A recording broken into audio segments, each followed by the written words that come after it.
Okay, we'll start that. This call is now being recorded. So, ముదిమి వచ్చే వరకు నేనెత్తుకున్న వాడను నేనే, even to your old age I'm he. So దేవుడు ముదిమి వచ్చే వరకు కూడా నిన్ను కాపాడుకుంటాను, నిన్ను రక్షించుకుంటాను, నిన్ను ఆదుకుంటాడని ఆయన వాగ్దానాలు ఇస్తున్నాడు, ఇచ్చాడు కూడా. సో మన వృద్ధాప్యంలో కూడా ఆయన మనల్ని విడిచిపెట్టే దేవుడు కాదు, విననాడే దేవుడు కానే కాదండి.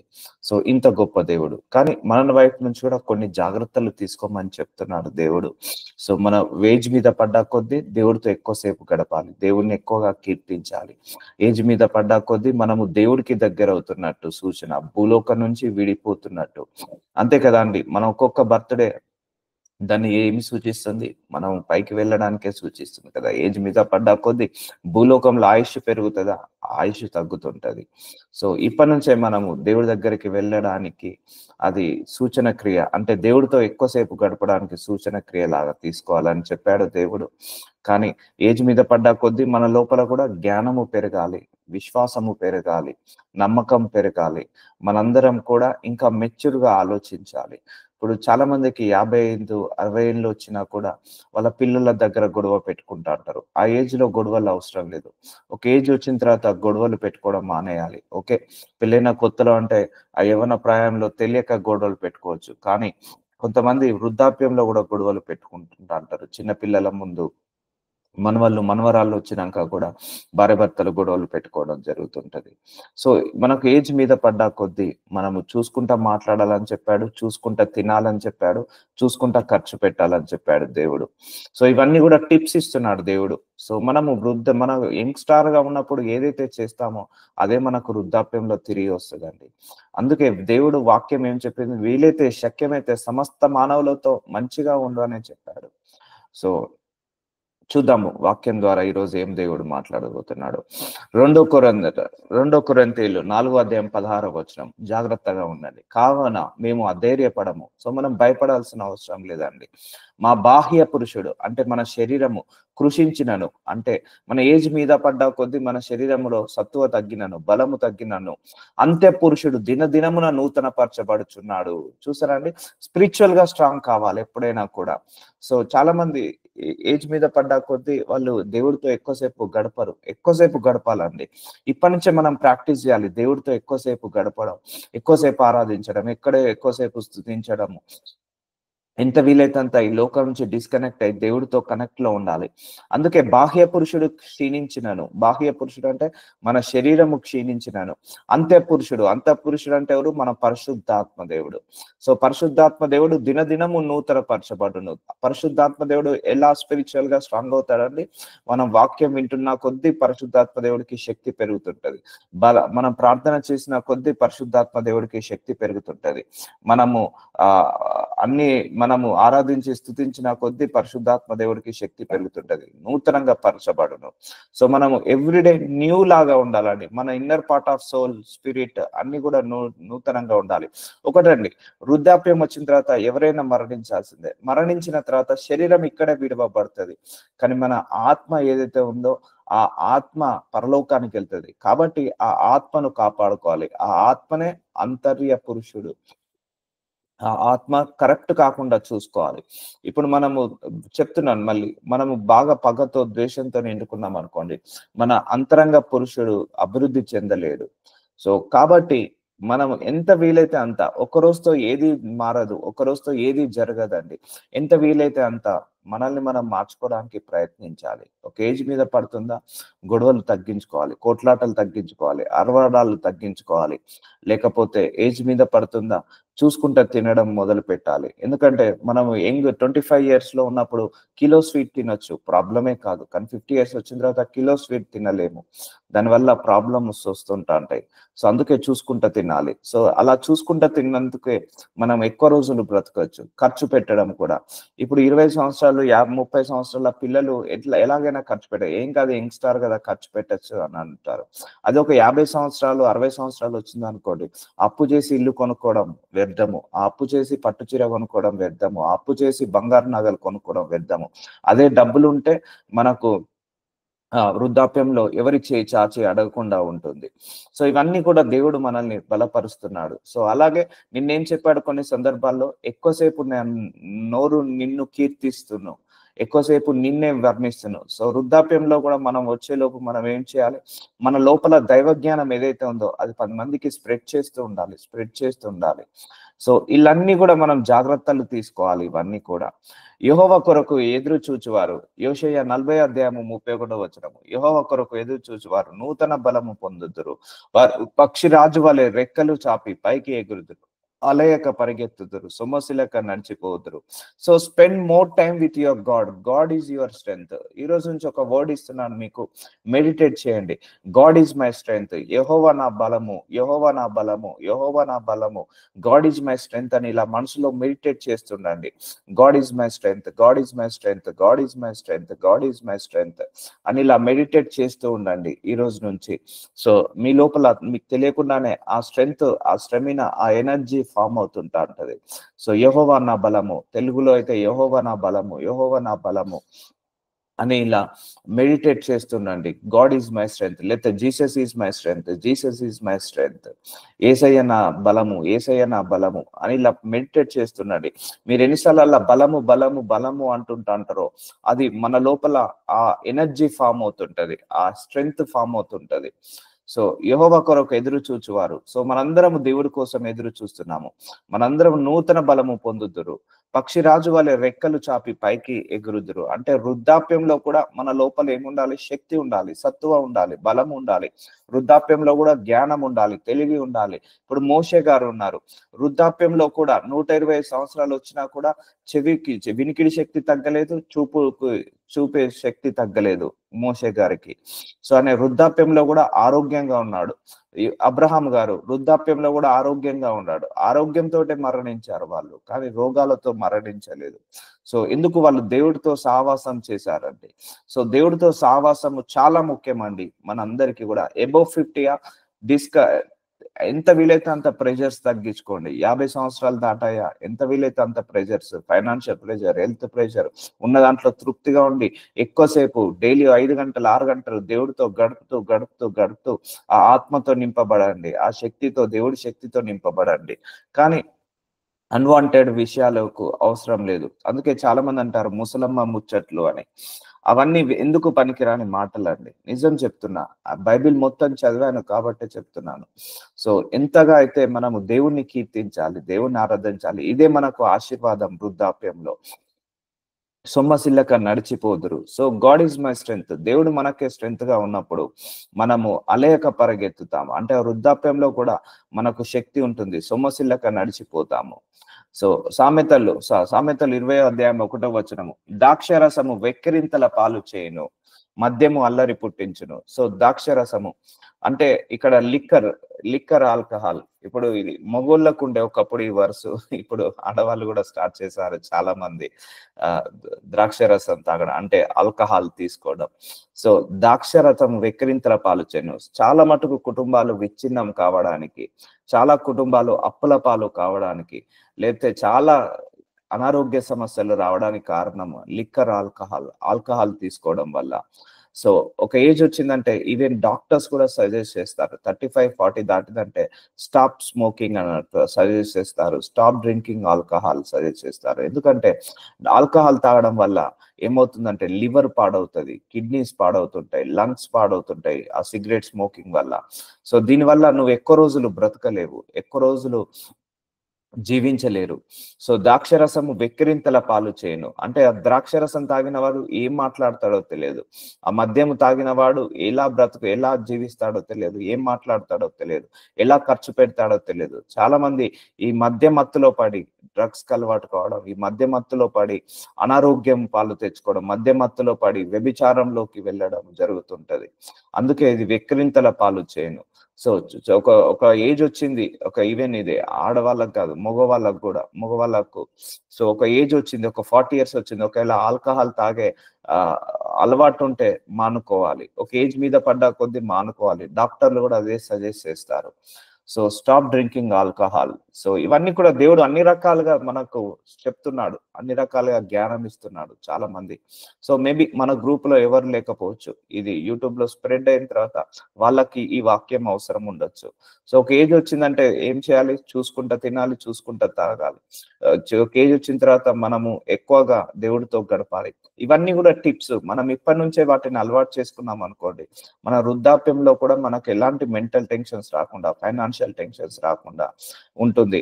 ఇప్పుడు ఆల్కహాల్ అలవాటు ఉన్న వాళ్ళు, ఆ మందు తాగే అలవాటు ఉన్న వాళ్ళు విచ్చలవిడిగా ఖర్చు పెడతారు. వాళ్ళు అప్పు చేసైనా కూడా వాళ్ళు మందు తాగుతారు. అప్పు చేసైనా కూడా వాళ్ళు ప్రతిరోజు ఆ డ్రింకింగ్ ఆల్కహాల్ ఏంది వాళ్ళు ఉండలేరు.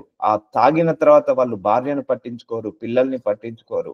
సో ఆ తాగిన తర్వాత వాళ్ళని మర్చిపోతారు, కుటుంబాన్ని మర్చిపోతారు, కుటుంబాన్ని రోడ్డుకి ఈడుస్తారు, వాళ్ళ అప్పులలో చింటి మీదకి గొడవ పెడతారు. చూసారా అండి?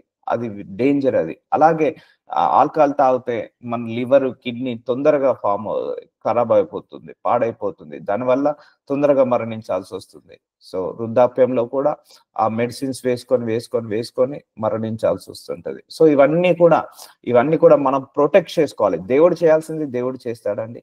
మనం చేయాల్సింది మనం చేయాలి ఎప్పుడైనా కూడా. సో మనం చేయాల్సింది మనం చేస్తేనే దేవుడు చేయాల్సింది దేవుడు చేస్తాడు. మనకు విచ్చలవిడిగా ఉండి దేవుడు చూసుకుంటాడులే, నాకు నచ్చినట్టుగా త్రాగుతా, ఏమైనా అనారోగ్య పాలైతే నా దేవుడు చూసుకుంటాడు, అది కరెక్ట్ కాదు. మనం జాగ్రత్తగా తినాలి, జాగ్రత్తగా ఆలోచించాలి, జాగ్రత్తగా తినే విషయంలో, త్రాగే విషయంలో, మాట్లాడే విషయంలో జాగ్రత్తగా తీసుకుంటే చాలు. మనం ఇంకా 10 కాలాల పాటు పచ్చగా బ్రతుకుతాము. సో పాలు చేను, వెక్కిరింతల పాలు చేను, మద్యము అల్లరి పుట్టించును, దాని వశమైన వారందరూ జ్ఞానము లేని వారు. చూసారండి, మద్యము గొడవలు పుట్టిస్తుందండి. 2 కులాల మధ్య కావచ్చు, ఈ భార్య భర్తల మధ్య గొడవలు వచ్చేది ఈ ఆల్కహాల్ అలవాటు ఉన్న వాళ్ళ భర్తల వల్ల.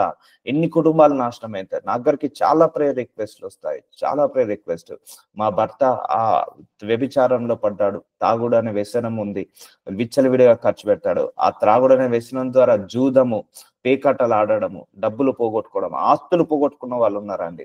ఈ ఆల్కహాల్ కి బానిసైన వాళ్ళు ఆస్తులు పోగొట్టుకున్నారు. ఆ మత్తులో పడి పేకాటలాడి అనేక ఆస్తులను పోగొట్టుకున్నారు, కుటుంబాన్ని రోడ్డు మీదకి ఈడ్చుకున్నారు, భార్యను వదిలేశారు, పిల్లల్ని వదిలేశారు, వేరే పరాయి స్త్రీతో సంబంధం పెట్టుకుంటారు. సో ఈ ఆల్కహాల్ అలవాటు ఉన్న వాళ్ళు, ఇలాంటి వాళ్ళకు చాలా హెల్త్ ఇష్యూస్ వస్తాయి. మళ్ళా మరణమే వాళ్ళకు గతి అవుతుంటది. సో మనకు దేవుడిచ్చింది ఒకటే జీవితం అండి, మళ్ళా ఇంకో జన్మ అంటూ లేదు మనకు. ఈ ఒక్క జీవితాన్ని మనము ఎంత బ్యూటిఫుల్ గా తీర్చిదిద్దుకుంటే అంత బ్యూటిఫుల్ గా మారుతుందండి. మన లోపలనే ఉంది. దేవుడు అందరికి బెస్ట్ ఇచ్చేసాడు, అందరికి బెస్ట్ కరెక్ట్ ఇచ్చేసాడు. సో మన లోపల మైండ్ మారనంత వరకు, మన లోపల ఆ యొక్క మనస్తత్వం మారనంత వరకు ఏది మారదండి, ఏది మారదు. దేవుడు ఇచ్చిన ఈ మంచి జీవితాన్ని, మానవ జీవితం చాలా గొప్ప జీవితం అండి, చాలా గొప్ప జీవితం. మన చేతులారా మనం నాశనం చేసుకుంటున్నాము. ఏ కుక్క, ఏ నక్క, ఏ అడవులో ఉన్న జంతువు, సింహము, ఏది కూడా మన జీవితానికి ముందు ఏది కూడా సరితూగదండి. చాలా మంచి జీవితం మన అందరికీ దేవుడు ఇచ్చాడు. సో మనమే కొన్ని విషయాలలో తప్పు చేసి మనము నాశనాన్ని కొని తెచ్చుకుంటున్నాము. సో దురాశలకు వెళ్తున్నాము, దుర్బుద్ధులకు వెళ్తున్నాము, అత్యాశలకు వెళ్తున్నాము. సో దేవుడిచ్చిన దాంట్లో తృప్తిగా ఉండి మనస్సులో శాంతంగా ఉన్నంత వరకు నువ్వు ఎక్కడికి వెళ్ళినా కూడా ఏది పనికి రాదండి. నిన్న ఒక సందర్భంలో ఒక ప్రేయర్ మీటింగ్ లో దేవుడు వాళ్ళతో మాట్లాడాడు, ఒక వాక్యం చెప్పాడు. నీ మనసులో మనశ్శాంతి లేకపోతే నీకు ఎన్ని కోట్ల ఆస్తి ఉన్నా, ఎన్ని కార్లు ఉన్నా, ఎన్ని బంగ్లాలు ఉన్నా, ఎన్ని తులాల బంగారం ఉన్నా, నీ ఒంటిలో, నీ మనస్సులో మనశ్శాంతి లేకపోతే అవన్నీ వ్యర్థమే. ఒకవేళ నీ ఒంటి లోపలనే మనశ్శాంతి ఉంది, నీ మనసు లోపల మనశ్శాంతి ఉంది, నీకేది లేకున్నా పర్లేదు, మనశ్శాంతి ఉంది, అన్ని ఉన్నట్టే అండి. మన మనసులో మనశ్శాంతి లేకపోతే ఎన్ని ఉన్నా వ్యర్థమే, ఎన్ని ఉన్నా వ్యర్థమే. అదే మనశ్శాంతి లేకపోతే ఎన్ని ఉన్నా వ్యర్థమే. అదే మనశ్శాంతి ఉంటే ఏది లేకపోయినా పర్లేదు, అలా ఉంటుందండి. ఎక్కడ డబ్బులు పెట్టి కూడా కొనలేము. అందుకే మన వృద్ధాప్యంలో మనము ఎవరైనా, ఏ వృద్ధులైనా ఏం కోరుకుంటారు? మనశ్శాంతిగా బ్రతకాలని కోరుకుంటారు. అది ఎందుకు మనశ్శాంతి లేకుండా పోతుందంటే మనం యవ్వన కాలంలో చేసే తప్పులు, మనం యవ్వన కాలంలో జాగ్రత్త తీసుకోకపోతే, అంటే 25 నుంచి 50 మధ్యలో మనం జాగ్రత్తలు తీసుకోకపోతే, ఫైనాన్స్ విషయంలో కావచ్చు, హెల్త్ విషయంలో కావచ్చు, పిల్లల విషయంలో కావచ్చు, మన మాట్లాడే విషయంలో కావచ్చు, ఆలోచించే విషయాల్లో కావచ్చు, తీసుకునే నిర్ణయాల విషయంలో కావచ్చు, తప్పుడు అడుగులేస్తే అది మన వృద్ధాప్యంలో ఎఫెక్ట్ పడుతుంటది. అందుకే ద్రాక్షరసము ఒక ఏజ్ వచ్చిందంటే మానివేసేయాలి. మద్యము అల్లరి పుట్టించును. దాని వశమైన వారందరూ జ్ఞానము లేనివారు. సో బానిసైన వాళ్ళు, డ్రగ్స్ కు బానిసైన వాళ్ళు, లేకపోతే ఈ డ్రగ్స్ కి, సిగరెట్ స్మోకింగ్ కి, ఆల్కహాల్ కి బానిసైన వాళ్ళందరూ కూడా జ్ఞానము లేనివారు. ఎందుకంటే వాళ్ళు ఏం మాట్లాడతారో తెలియదు, ఎంత ఖర్చు పెడతారో తెలియదు. సో ఇవన్నిటిని కూడా మానుకోవాలి. ఒక ఏజ్ వచ్చిందంటే మానేయాలి. Stop the alcohol. Okay, youngster గా ఉన్నప్పుడు ఏదో ఈ కుర్రతనంలో తాగి ఉండొచ్చు, కానీ ఒక ఏజ్ వచ్చిన తర్వాత అది మానేయడము ఉత్తమము. కలహమునకు దూరంగా నుండుట నరులకు ఘనత.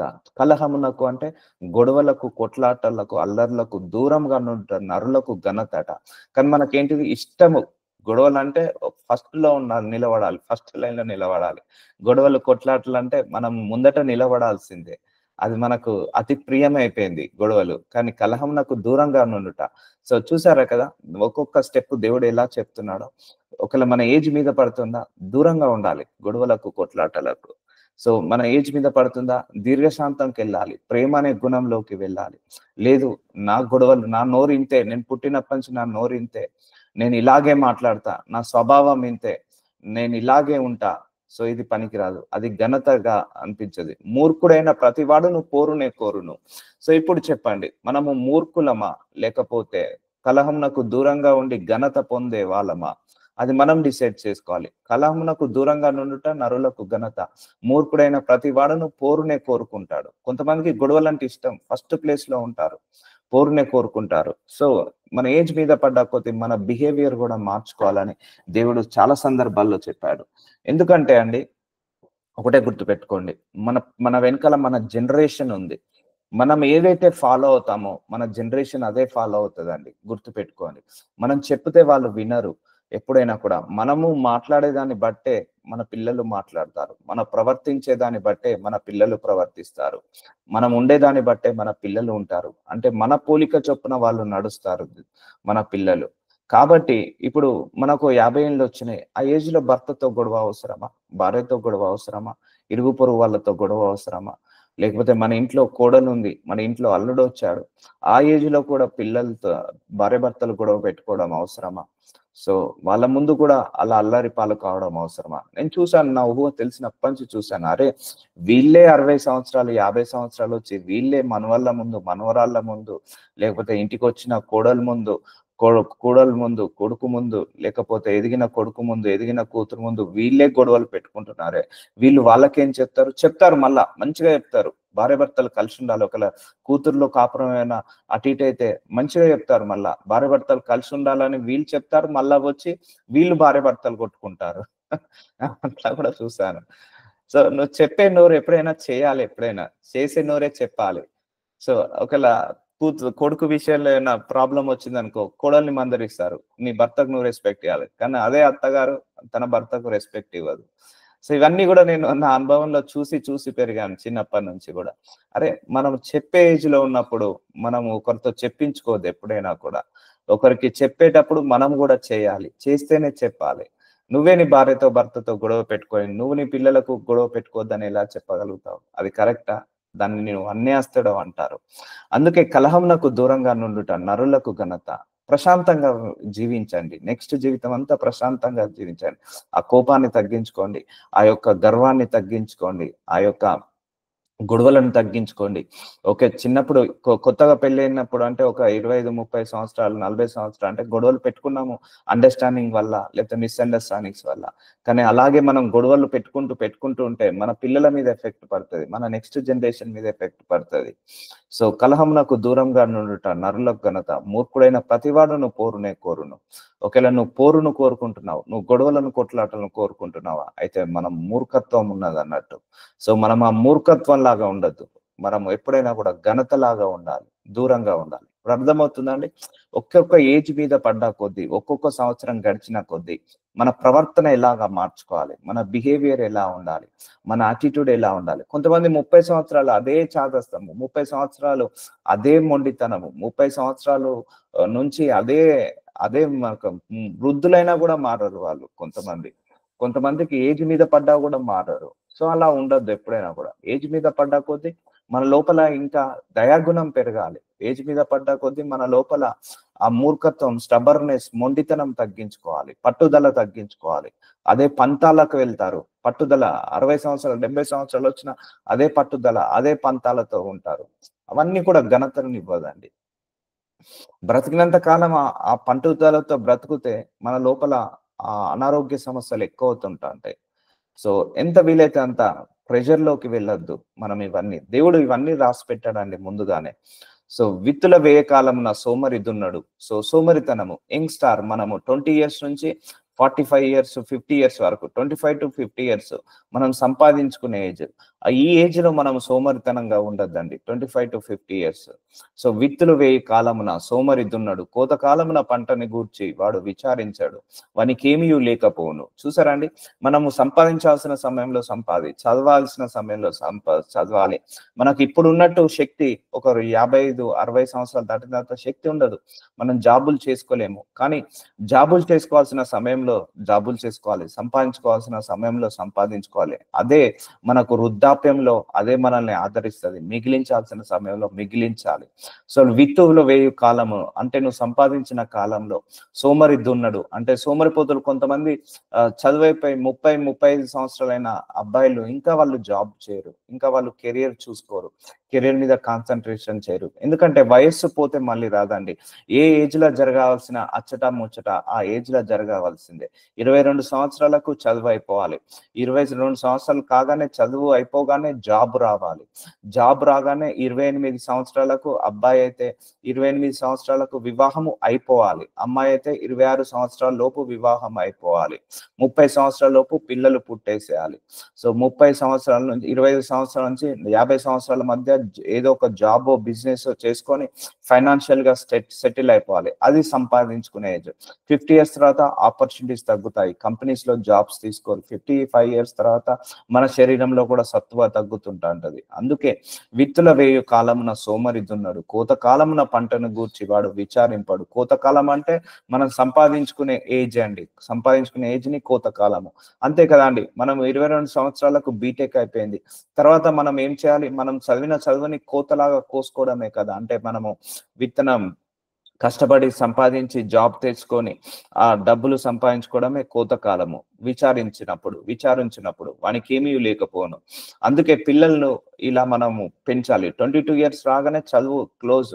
22 ఇయర్స్ నుంచే వాళ్ళు ఎర్నింగ్ స్టార్ట్ చేయాలి. 25-28 వరకు ఎర్నింగ్ చేసుకొని మ్యారేజ్ అయ్యే లోపు ఒక సెటిల్మెంట్ రావాలి. ఒక ఇల్లు ఉండాలి, ఒక కారు ఉండాలి, చేతిలో కొంత నెట్ క్యాష్ ఉండాలి.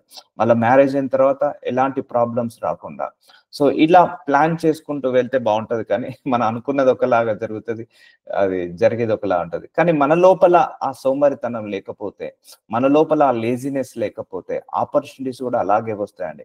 కొంతమంది జాబ్ వచ్చే వరకు ఏడుస్తూనే ఉంటారు. అంటే ఏడుస్తారు అంటే వాళ్ళు తపన, అయ్యో నాకు జాబ్ కావాలి, అయ్యో నాకు జాబ్ కావాలి. కొంతమందికి జాబ్ లేకపోయినా ఏ వచ్చిన రోజు వస్తుంది, ఉన్న రోజు వస్తుంది, లేని రోజు వస్తుంది, అలా వదిలేస్తుంటా అంటారు. సో జాబ్ సంపాదించడం అనేది ముఖ్యము. సో అది ఏ ఏజ్ లో చేయాలో ఆ ఏజ్ లో సంపాదించాలి. లేట్ గా కెరీర్ సెటిల్ అయ్యామనుకోండి, లేట్ గా జాబ్ చేసామనుకోండి, మన కెరీర్ కూడా లేట్ గా స్టార్ట్ అవుతుంది. మనం సెటిల్ కావడం కూడా లేట్ గా సెటిల్ అవుతా ఉంటాం. నరుని హృదయంలోని ఆలోచనలు లోతు నీళ్ళ వంటిది, వివేకము గలవాడు దానికి పైకి చేదుకొనును. సో నరుని హృదయంలో ఆలోచనలు లోతు నీళ్ళ వంటిది. అందుకే ఎక్కువ నెగిటివ్ ఆలోచన రాకుండా పాజిటివ్ ఆలోచనలు వచ్చేలాగా చూసుకోవాలి. వివేకం గలవాడు దానిని పైకి చేదుకొనును. అంటే మన లోపల చెడు ఆలోచనలు వస్తాయి, మంచి ఆలోచనలు వస్తాయి. సో మంచిగానే ప్లాన్ చేసుకుందాం. మంచి ఆలోచనలతో మనం పైకి తీసుకెళ్తున్నాం మన లైఫ్ ని. సో హృదయంలోని ఆలోచనలు ఎప్పుడు కూడా చెడుగా రాకుండా చూసుకోవాలి. సో ఏజ్ మీద పడ్డా కొద్దీ మనం మారాలండి. ముఖ్యంగా మనం మారాలి. చాలా మంది నాకు ప్రేరేపిస్తారు, నా భర్త మారాలి, నా పిల్లలు మారాలి, నా పరిస్థితులు మారాలి. ఇవన్నీ మారాలంటే ఫస్ట్ మనం మారాలండి. మనం మారినంత వరకు ఏది మారదు. ఏ ఒక్క ప్రేయర్ రిక్వెస్ట్ రాలేదు. బ్రదర్ నేను మారాలనుకుంటున్నాను. నా గురించి ప్రార్థన చేయమని ఎవ్వరు అడగలేదు. ఎంతసేపు నా పరిస్థితులు మారాలి, నా కుటుంబం మారాలి, నా భర్త మారాలి, నా తల్లి మారాలి, నా పిల్లలు మారాలి, నా భార్య మారాలి అని చాలా మంది నన్ను ప్రేయర్ రిక్వెస్ట్ అడిగారు. కానీ ఏ ఒక్కరు కూడా బ్రదర్ నేను మారాలని ఎవరు ప్రేయర్ రిక్వెస్ట్ అడగలేదు ఇప్పటి వరకు. ఫస్ట్ మనం మారాలండి. మనం మారితేనే మన భర్త మారుతాడు. మనం మారితేనే మన పిల్లలు మారుతారు. మనం మారితేనే మన భార్య మారుతుంది. మనం మారితేనే మన పరిస్థితులు మారుతాయి. మనం మారితేనే మన మన యొక్క సిచ్యువేషన్స్ మారుతాయి. మన ఫైనాన్షియల్ స్టేటస్ మారుతుంది. సో చేంజ్ యువర్ సెల్ఫ్ అంటే పాజిటివ్ గా ఉండాలి. పాజిటివ్ మైండ్ సెట్ తో ఉండాలి. అండ్ నెగిటివ్ థింకింగ్ ఉండకూడదు. సో నరుని హృదయంలో ఆలోచనలు 100 పుడతాయండి. ఆ 100 ఎన్నిక లేనివి ఉంటాయి. ఒకటి ఎన్నికైనది. ఆ ఎన్నికైన ఆలోచననే పిక్ చేసుకోవాలి. మీరు కూడా గ్రహించి చూడండి. మీ మనసులో ఎన్నో ఆలోచనలు వచ్చాయి. అన్ని కూడా సెలెక్ట్ చేసేటిది కాదు. కొన్నిటిని రిజెక్ట్ చేయాలి, కొన్నిటిని సెలెక్ట్ చేసుకోవాలి. సో ఇవన్నీ కూడా దేవుడు మనకు లోతైన జ్ఞానం ఇస్తున్నాడు. సో సామెతలు 20:6 దయచూపు వానిని కలుసుకొనుట అనేకులకు తటస్థించును. నమ్మకొనదగిన వాడు ఎవరికి కనబడును. నమ్ముకొనదగిన వాడు ఎవరికి కనబడును. దయచూపు వానిని కలుసుకొనుట అనేకులకు తటస్థించును. యథార్థవంతుడగు నీతివంతును పిల్లలు వాని తదనంతరము ధన్యులగుదురు. చూసారా అండి? యథార్థవంతుడు నీతిమంతుల పిల్లలు వాని తదనంతరం అంటే మన తదనంతరం మన పిల్లలు కూడా ధన్యులగుదురు. ఎందుకంటే మనము మన పిల్లలకు ఒక మాదిరిలాగా ఉండాలి, ఒక రోల్ మోడల్ లాగా ఉండాలి. అయ్యో మా మమ్మీ ఇలా ఉండేది, మా డాడీ ఇలా ఉండేది, వాళ్ళు కలిసిమెలిసి పెరిగే వాళ్ళు. ఒక్కరోజు కూడా నా ముందు గొడవ పెట్టుకోలేదు మా మమ్మీ డాడీ. అలాగే వాళ్ళు పెళ్ళైనాక కూడా వాళ్ళ వైఫ్ తోటి గొడవలు పెట్టుకోకుండా ఉంటారు. వాళ్ళ వైఫ్ తోటి కానీ వాళ్ళ హస్బెండ్స్ తోటి కానీ వాళ్ళు పిల్లలు గొడవ పెట్టుకోకుండా ఉంటారు. మనం ఇప్పుడే అడ్జస్ట్ అయి ఉండాలి. పిల్లల ముందు మనం అందరం కూడా పిల్లలు వచ్చిన తర్వాత పిల్లలకు ముందు మీరు గొడవలు పడండి, కొట్లాటలు ఉండండి. పిల్లలు వచ్చి వాళ్ళకు ఊహ తెలుస్తున్నది అన్నాక ఆ గొడవలకు కొట్లాటలకు పోవద్దండి. పిల్లల మీద ఎఫెక్ట్ పడుతుంది. దీన్నే జనరేషనల్ కర్స్ అంటారు కూడా. మా మమ్మీ డాడీ రోజు కొట్టుకో తిన్నారు, అందుకే మేము కూడా కొట్టుకుంటాము పెళ్ళైనాక కూడా. సో వాళ్ళు అప్పులు చేశారు, మేము అప్పులు చేస్తాము. వాళ్ళు నీతిగా బ్రతకలేదు, ఎప్పుడు మేము కూడా నీతిగా బ్రతకము. సో కానీ యథార్థవంతుడగు హంబుల్ హార్ట్ మ్యాన్ నీతిమంతుని పిల్లలు వాని తదనంతరము ధన్యులగుదురు. సో మన నీతి మన పిల్లలకు కాపాడుతుందండి. మన యథార్థత మన పిల్లలకి కాపాడుతుంది. మన తదనంతరము వాళ్ళు కూడా ఆశీర్వదించబడతారు. సో ఇవన్నీ కూడా చూసుకుంటూ మనం గడపాలండి. అబ్జర్వ్ చేయండి, ఎవరు ఎలా ఉంటున్నారు అబ్జర్వ్ చేయండి. వృద్ధాప్యం వచ్చిన తర్వాత కూడా ఎలా మాట్లాడుతున్నారు అబ్జర్వ్ చేయండి. అబ్జర్వ్ చేయాలి. నాకు చిన్నప్పటి నుంచి ఈ స్కిల్స్ ఎక్కువ అండి, అబ్జర్వేషన్ స్కిల్స్. ఎవరు ఎలా ఉంటున్నారు, సో వాళ్ళకు ప్రాబ్లం రావడానికి కారణం ఏంటి, రూట్ కాజ్ ఏంటిది, ఇది చాలా గమనిస్తాను. సో కొంతమందికి కొన్ని ప్రాబ్లమ్స్ వస్తాయి, కానీ వాళ్ళు ప్రాబ్లమ్స్ వస్తాయని వదిలేస్తారు. కానీ దాని యొక్క ప్రాబ్లం రావడానికి రూట్ కాజ్ ఏంటిది అది కూడా గ్రహించాలి. సో అబ్జర్వ్ చేస్తున్నాను. సో నీతిమంతుని పిల్లలు వాని తదనంతరం ధన్యులగుదురు. సో మనం బాగుంటే మన పిల్లలు బాగుంటారండి. ఇప్పుడు చాలా మంది ఫ్యామిలీస్లలో ఇప్పుడు ద్రాక్షరసంకి అలవాటు పడి ఆ మద్యానికి అలవాటు పడి పిల్లలకి ఏం మిగిల్చకుండా మధ్యలోనే చనిపోయిన వాళ్ళు ఉన్నారు. పిల్లలు రోడ్డు మీద పడిపోయి వాళ్ళు కూడా అష్ట కష్టాలు పడి ఆ కష్టాలను భరించలేక సూసైడ్ చేసుకున్న వాళ్ళు ఉన్నారు. ఆ కష్టాలను భరించలేక వాళ్ళు కూడా మద్యానికి అలవాటు పడి అనారోగ్య పాలయ్యి ఉన్నారు. సో ఇదంతా ఎందుకు జరిగింది, because of the parents. So ఒక ఏజ్ వచ్చిన తర్వాత పిల్లల్ని కూడా మనం జాగ్రత్తగా పెంచుకోవాలండి. ఒకవేళ మన పిల్లలు పెరుగుతున్నారు అంటే వద్దు, మనం గొడవలు పెట్టుకోవద్దు, కూర్చొని సామరస్యంగా పరిష్కరించుకోవాలి. అది చాలా ముఖ్యమైన విషయం. అంతేగాని పిల్లల ముందే భర్తను అరవడం, భర్త భార్యను అరవడం, అది వాళ్ళ మైండ్ మీద ఎఫెక్ట్ పడుతుంది. వాళ్ళ జనరేషన్ ని మనమే పాడు చేస్తున్నాము, ఆ జనరేషన్ ని మనమే నష్టపరుస్తున్నాము. మన జనరేషన్ దేవుడు మనకు ఎందుకు ఇచ్చారు, నెక్స్ట్ జనరేషన్ ని వాళ్ళు బ్లెస్ కావడానికే కదా, కర్స్ లోకి రావడానికి కాదు కదా. అందుకే మన పూర్వీకులు చేసిన కొన్ని తప్పులు మన మీద పడతాయి. వాళ్ళు సంపాదించిన ఆస్తులు ఎలాగైతే మనం అనుభవిస్తామో వాళ్ళు చేసిన తప్పులు, పొరపాట్లు, పాపాలు, దోషాలు మనం కూడా అనుభవించాల్సి ఉంటది. కానీ యేసయ్య రక్తంతో కడగబడిన తర్వాత ఏ కర్స్ కూడా మనల్ని ఓవర్కమ్ చేయదు. కాబట్టి మనము మన పిల్లలకు ఒక మాదిరిలాగా ఉండాలంటే, వాళ్ళకు ఒక రోల్ మోడల్ లాగా ఉండాలంటే మనం ఏం చేయాలి, గొడవలు పడకుండా ఉండాలి. సో ఇవన్నీ జాగ్రత్తలు అండి, ఇవన్నీ జాగ్రత్తలు. సో ఇవన్నీ లేవా అండి చెప్పండి? 55 సంవత్సరాలు వచ్చినాక కూడా, అంత ఏజ్ వచ్చినాక కూడా పిల్లలకు చెప్పాల్సిన ఏజ్‌లో కూడా భార్యాభర్తలు గొడవ పడట్లేదా? పడుతున్నారు. అన్నదమ్ములు గొడవ పడట్లేదా? పడుతున్నారు. అక్కాచెల్లెళ్ళు గొడవ పడట్లేదా? పడుతున్నారు. సో, ఒక ఏజ్ వచ్చినాక ఎదిగిన ఆడపిల్లలు కావచ్చు, ఎదుగుతున్న మగ పిల్లల్ని తిట్టొద్దండి, తిట్టకండి, మంచిది కాదు. వాళ్ళని ఆ ఏజ్‌లో కూడా ప్రేమగా పెంచాలి. పిల్లలకు 12 ఇయర్స్, 14 ఇయర్స్ వచ్చిందంట. You should become a friend not your mother and father. పిల్లలకు ఒక 14 ఇయర్స్ వచ్చాయి, 12 ఇయర్స్ వచ్చారంటే తల్లిదండ్రులు ఎప్పుడైనా పిల్లలకు బికమ్ ఏ ఫ్రెండ్ లాగా ఉండాలి. Not become a father and mother లాగా ఉండకూడదు. ఎందుకంటే ఫ్రెండ్ లాగా ఉన్నాం అనుకోండి, వాళ్ళు ఏదైనా చెప్పుకోగలుగుతారు, ఓపెన్ గా చెప్పుకోగలుగుతారు. అండ్ ఒక 12 ఇయర్స్ వచ్చిందంటే పిల్లలతోటి ఎక్కువగా టైం స్పెండ్ చేయాలి. 14 ఇయర్స్ వచ్చిన తర్వాత పిల్లలతోటి ఎక్కువ టైం స్పెండ్ చేయాలి. వాళ్ళకు ఒక ఫ్రీడమ్ ఉండాలి. ఏదైనా మా మమ్మీ దగ్గర నేను చెప్పుకోవచ్చు, ఏదైనా మా నాన్న దగ్గర నేను చెప్పుకోవచ్చు అన్న ఫ్రీడమ్ ఉండాలి, కానీ భయం ఉండద్దు. వాళ్ళకు మన పట్ల గౌరవం ఉండాలి, కానీ భయం ఉండద్దు. సో భయం వల్ల చాలా తప్పులు చేస్తారు, గౌరవం వల్ల తప్పులు చేయకుండా ఆగిపోతుంటా అంటారు. సో ఇవన్నీ కూడా టిప్స్. ఎదిగిన ఆడపిల్లను, ఎదిగిన మగ పిల్లల్ని ఎప్పుడు కూడా తిట్టుకుంటూ పెంచద్దు, ప్రేమతో పెంచాలి. మనం ఈ ప్రేమ ఏదైతే పంచిస్తామో అదే మన వృద్ధాప్యంలో అదే పిల్లలు మనల్ని అలాగే ప్రేమతో పంచిస్తారు. అయ్యో నా తల్లి నన్ను ప్రేమతో పెంచింది, నా తండ్రి నన్ను ప్రేమతో పెంచాడు. అలాగే మన వృద్ధాప్యంలో కూడా మనల్ని కూడా వాళ్ళు ప్రేమగా చూసుకుంటారు. లేకపోతే తీసుకెళ్లి వృద్ధాశ్రమంలో జాయిన్ చేపిస్తారు. I visited also. నేను కొంతమందిని కనుగొన్నప్పుడు ఎందుకు ఇలా వచ్చిందనే దేవుణ్ణి అడిగినప్పుడు, వీళ్ళు పిల్లల్ని ఇలా పెంచారు అంటే ద్వేషంతో పెంచారు, కసితో పెంచారు. అంటే వాళ్ళ అత్తగారి మీద కోపాన్ని ఈ పిల్లల మీద రుద్దారు, అంటే వాళ్ళ మీద నెగిటివిటీతో పెంచారు. సో నువ్వు మా నాయనమ్మతో మాట్లాడద్దు, నువ్వు అమ్మమ్మతో మాట్లాడద్దు, నువ్వు మా ఇంటికి ఆడబిడ్డలు ఎవరైనా వస్తే వాళ్ళతో మాట్లాడద్దు, నువ్వు నీ తండ్రికి విలువ ఇవ్వద్దు అని ఇలా పెంచి పిల్లలను నెగిటివ్ గా ఫీడ్ చేసి ఏదైతే విత్తనాలు విత్తారో ఆ పేరెంట్స్ వాళ్ళు ఏమయ్యారు, పెద్దగా అయ్యేసరికి ఒక విషవృక్షం లాగా మారిపోయారు. సో దానివల్ల కొంతమందికి ఈ ప్రాబ్లమ్స్ రావడం జరిగింది. ఐ ఆస్క్ గాడ్, దేవుడిని అడిగినప్పుడు కొన్ని విషయాలు బయలుపరుస్తాడు నాకు, అవన్నీ కూడా మర్మాలు బయలుపరుస్తాడు. సో అండ్ సో టైంలో వీళ్ళు తప్పులు చేశారు కాబట్టి వాళ్ళు ఇప్పుడు ఇది అనుభవిస్తున్నారు అని చెప్పడం జరిగింది. సో యథార్థవంతుడు నీతిమంతుని పిల్లలు వాని తదనంతరము ధన్యుల కుదురు. సో మన తదనంతరం మన పిల్లలు కూడా ఆశీర్వదించబడాలంటే మనము మంచిగా ఉండాలి. సో న్యాయ సింహాసనుడైన రాజు తన కన్నులతో చెడుతనమంతయు చెదరగొట్టును. మన దేవుడే న్యాయ సింహాసనుడైన రాజు. ఆయన మన దగ్గర ఉన్న చెడుతనం అంతా చెదరగొడతాడు. సో మనకున్న ఈ ఆల్కహాల్ అడిక్షన్ కావచ్చు, ఈ గొడవలు కొట్లాటలు, ఇవన్నీ అడగండి దేవుణ్ణి. అయ్యా నన్ను ఈ గొడవలు కొట్లాటల నుంచి దూరం చేయండి, నా శేష జీవితం చెడుతనం ఏది నా దగ్గరికి రావద్దు. ఈ రోజు నుంచి నేను ఇంకా మంచిగా బ్రతకాలి, ఇంకా పవిత్రంగా బ్రతకాలి, ఇంకా పరిశుద్ధంగా బ్రతకాలి. ఎవరితో గొడవలు పడద్దు, ఎవరితో నేను అల్లర్లోకి వెళ్ళొద్దు, కొట్లాటలకు వెళ్ళొద్దు. ఎందుకంటే అదే మన నెక్స్ట్ జనరేషన్ మీద ఎఫెక్ట్ పడుతుంది.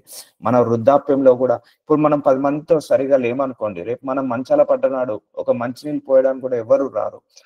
ఈయన ఉన్న రోజులు అందరినీ గొడవ పెట్టుకున్నాడు, ఇష్టపడరు ఎవరు కూడా రావడానికి. చాలా మంది ఆ కోవలోకి వెళ్తుంటా అంటారు. సో నా హృదయము శుద్ధపరచుకొని ఉన్నాను, పాపము పోగొట్టి పవిత్రుడనే అందుకొను తగినగా వాడెవడు. సో హృదయాన్ని శుద్ధ చేసుకోమంటున్నాడు. సో ఆస్తి సంపాదించాలి కానీ మన హృదయాన్ని ఎవరు శుద్ధి చేసుకుంటాము. సో హృదయం శుద్ధి చేసుకొని పాపము పోగొట్టుకొని పవిత్రంగా ఉండాలి. సో పాపానికి దూరంగా ఉండాలి, పవిత్రంగా ఉండాలి. సో ఇవన్నీ కూడా వృద్ధాప్యంలో, ఇప్పుడు దావీదున్నాడు 50 సంవత్సరాలలో పాపం చేస్తాడండి. యంగ్స్టార్ గా ఉన్నప్పుడు పాపం చేయడు, యంగ్స్టార్ గా ఉన్నప్పుడు ఆయన పాపం చేయడు, ఆత్మీయతను కాపాడుకుంటాడు. కానీ 55 సంవత్సరాలు వచ్చిన తర్వాత ఆయన పాపం చేస్తాడు బెత్షెబా తోటి. సో దానివల్ల తను మరణించే వరకు ఆ పాపానికి ప్రతిఫలము అనుభవిస్తూనే చనిపోతాడు. పశ్చాత్తాపంతో శిక్ష అనుభవించి చనిపోతాడు. సో అలా ఉంటుంది అన్నట్టు. So we need to care our self. మనకు దేవుడిచ్చిన ఈ జీవితము మనకు అందరికీ ఒక ఏజ్ వచ్చేసింది అంటే ఒక సగం జీవితం అయిపోయింది. ఈ సగం జీవితంలో మనం ఎన్నో అనుభవాల గుండా వెళ్ళాము. ఆ అనుభవాలన్నీ మన నెక్స్ట్ జనరేషన్ కి ఒక రోల్ మోడల్ లాగా, ఒక వే లాగా ఉండాలి. మన నెక్స్ట్ జనరేషన్ కి ఒక మాదిరి లాగా ఉండాలి. మనల్ని తెలుసుకొని మన దగ్గర జ్ఞానం ఏదైతే ఉందో అది తెలుసుకొని మన మనవరాళ్ళు పిల్లలు వాళ్ళ పిల్లలు కూడా అభివృద్ధి చెందాలి ఈ జ్ఞానముతో. సో ప్రార్థించుకుందాం. నాజరుడైన ముదిమి వచ్చు వరకు నిన్ను ఎత్తుకొని వాడను నేనే అని మాకు బయలుపరుస్తున్నందుకు వందనాలు. Yes my lord. అయ్యా, మేము వృద్ధాప్యంలో ఎలా ఉండాలి అది అందరికీ సంభవిస్తుంది. ఈలోపే మేము ఎలాంటి జాగ్రత్తలు తీసుకోవాలి, మాకు అందరినీ కూడా మమ్మల్ని అయ్యా జ్ఞానాన్ని ఇస్తున్నందుకు వందనాలు తండ్రి. అయ్యా, మా హృదయాలను మార్చినాయన, మా మనసులను మార్చినాయన, మేము ఎంత వీలైతే అంత మంచిగా బ్రతకడానికి సహాయం చేయండి. మా ఇంట్లో గొడవలు కొట్లాటలు రాకుండా మేము మా పిల్లలకు ఒక రోల్ మోడల్ లాగా ఉండాలి, ఒక మాదిరి లాగా ఉండాలి. మా నెక్స్ట్ జనరేషన్స్ కి వీఆర్ ద ట్రెండ్ సెటర్ లాగా ఉండే కృపను మాకు దయచేయమని యేసు నామములో ప్రార్థిస్తున్నాను తండ్రి. అయ్యా, ఇచ్చిన జ్ఞానము మేము మర్చిపోకుండా, మేము తూచా తప్పకుండా పాటించే శక్తిని మాకందరికీ దయచేయమని యేసు నామంలో ప్రార్థిస్తున్నాము తండ్రి. Amen. Amen. Amen. Praise the Lord. Thank you. Praise Lord. Thank you నాన్న.